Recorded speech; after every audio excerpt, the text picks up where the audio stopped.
Hello friend, સ્વાગત છે તમારું મમ્માજ રસોઈમાં. આજે હું તમારી સાથે શેર કરીશ દમ આલુની રેસીપી. દમ આલુની રેસીપી આપણે સીધી અને સરળ રીતે બનાવશું. નથી તેમાં દહીંનો ઉપયોગ કરવાનો કે નથી કાજુની પેસ્ટનો ઉપયોગ કરવાનો, તોય છતાં આપણું દમ આલુ એકદમ ચટાકેદાર બનવાનું છે. તો ચાલો જોઈએ દમ આલુની રેસીપી. તો સૌ પ્રથમ આપણે બેબી પોટેટો 250 ગ્રામ લીધા છે. તેને બાફીને ચાલ કાઢી અને ટૂથપીકથી કાણા પાડી અને મેં રેડી રાખ્યા છે. ત્યાર પછી કાંદા અધકચરા ક્રશ કરી લીધા છે. ત્યાર પછી ત્રણ ટમેટાની પ્યુરી કરી છે અને કાંદા પણ 3 લીધા છે. ત્યાર પછી હિંગ લીધી છે, આદુ લસણની પેસ્ટ છે, હળદર છે, લાલ મરચું છે, મીઠું છે, લીલું મરચું છે વાટેલું, વરિયાળી અધકચરી ક્રશ કરેલી છે, લીલા ધાણા છે અને આમાં તજ પાવડર છે, બાદિયાની પાંકડી 2-4 છે અને ગરમ મસાલો છે. હવે આપણે તેલ ગરમ થવા મૂક્યું હતું. તેલ આપણું ગરમ થઈ ગયું છે. હવે તેમાં આપણે પોટેટો તળવા માટે નાખી દઈશું. પોટેટોને ધીમી આંચે એકદમ તળવાના છે અને ગોલ્ડન બ્રાઉન થાય ત્યાં સુધી તળી લેવાના છે. જોઈ શકો છો આપણા પોટેટો તળાઈને રેડી થઈ જશે, ગોલ્ડન બ્રાઉનના થઈ જશે. હવે આપણે એને કાઢી દઈશું. ગેસ બંધ કરી દઈશું અને હવે કાઢી દઈશું.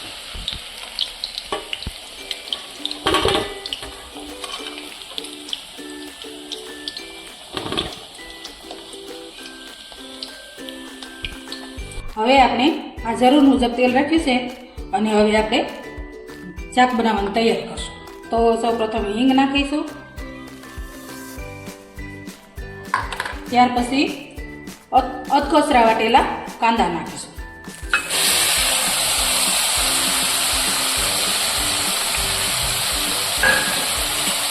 કાંદાને આપણે ધીમા ધીમા સાતળવાના છે. કાંદાની કસાશ જતી રહે ત્યાં સુધી સાતળવાના છે.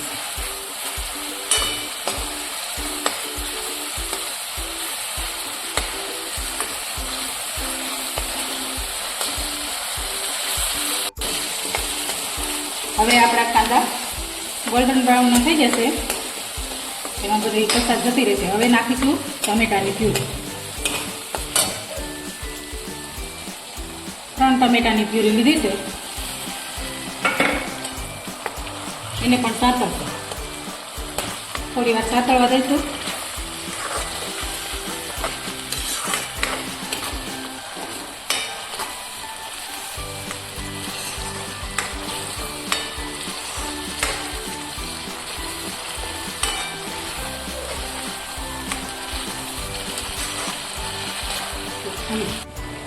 હવે આપણે ટમેટાની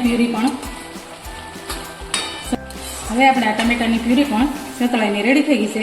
હવે તેમાં આપણે નાખશું લીલા મરચાંની પેસ્ટ નાખશું.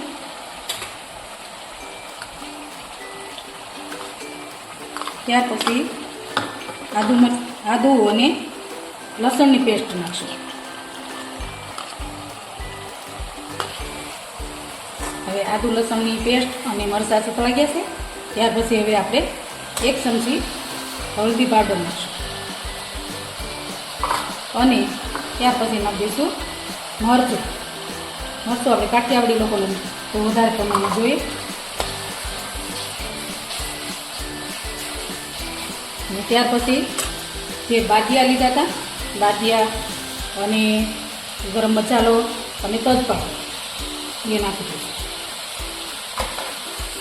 હવે ધીમા ધીમા એને સાતળવા દઈશું અને વરિયાળી પાવડર ક્રશ કરેલી વરિયાળી છે એને પણ નાખી દઈશું અને જરૂર મુજબ મીઠું નાખી દઈશું. આપણે પોટેટોમાં ઓલરેડી નાખેલું છે, આપણે સંભાળીને નાખવાનું છે. લગભગ મોટીથી 1 ચમચી નાખીશું. હવે થોડી વાર આપણે બધાને સાતળવા દઈશું.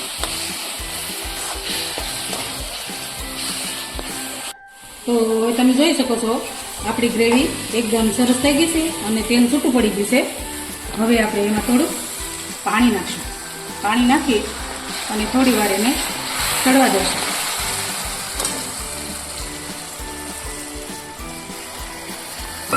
ગ્રેવી થોડીક વધારે બનાવશું, ઠીક છે એટલે થોડી પાતળી બનાવી દઈશું.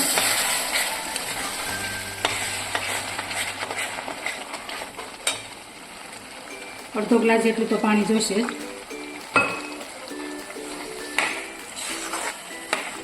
જોઈ શકો છો, જો આપણે ગ્રેવી સરસ થઈ ગઈ છે, તેલ પણ ઉપર આવી ગયું છે.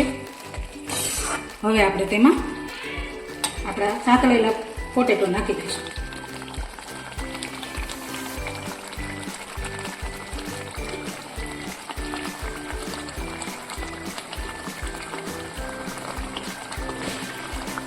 કઈ વાંધો નહીં. હવે આપણે એને થોડીક વાર ઢાંકીને રહેવા દઈશું.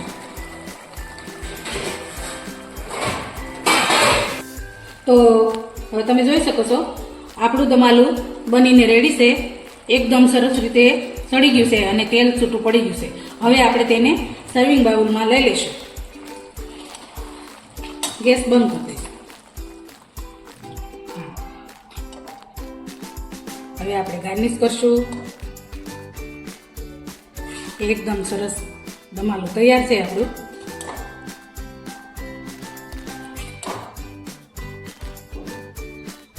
હવે તેને લીલા ધાણાથી ગાર્નિશ કરશું.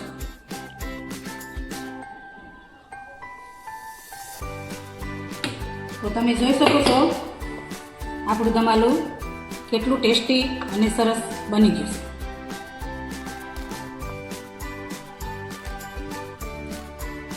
તમે પણ ઘરે જરૂરથી ટ્રાય કરશો અને આ દમાલું ચોક્કસ બનાવી અને મને કમેન્ટમાં જણાવજો કે તમારું દમાલું કેવું બન્યું છે.